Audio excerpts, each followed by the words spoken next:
Hello again. It is suggested in some quarters that Europe, its culture, and its Christian heritage may be on the verge of falling to an invading force. If so, then it would not, of course, be the first time that such a disaster had menaced our continent. At this time of Ramadan, a celebration which is becoming increasingly prominent in Britain, it is worth thinking about the subject. Ramadan marks the receiving by Muhammad of the Quran, which was supposedly dictated to him by the angel Gabriel. This happened in the 7th century AD. From the beginning, Islam was a militant faith, and the aim was that the whole world should eventually be converted.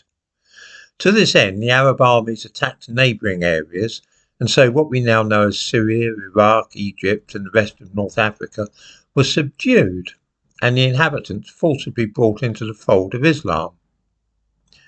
Not content with North Africa, the armies then crossed the Straits of Gibraltar and swept north, occupying Portugal and Spain. The intention was to convert the whole of Europe to Islam. Once the Iberian Peninsula was occupied, the Muslim armies crossed the Pyrenees and then invaded France, where at first they were largely unopposed. They drove deep into France, and by 732 were at Poitiers. At this point, a Christian army was gathered together and the Muslims driven back into Spain. A few centuries later, they were expelled from Spain and Portugal, and Europe breathed a sigh of relief.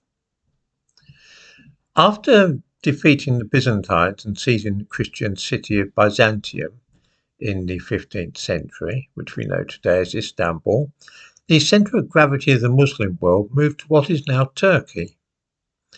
The Ottomans attempted their own invasion of Europe, first nibbling away at Eastern Europe in the places where we now see the countries of Albania, Bulgaria and Serbia.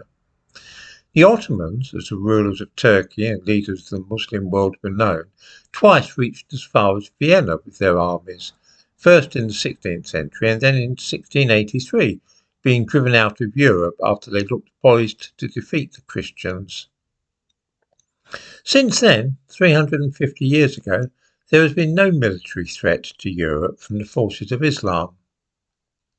However, when you are convinced that the Lord is on your side, then you work to a different timescale to everybody else. After all, what are 3.5 centuries if you are fulfilling God's plan?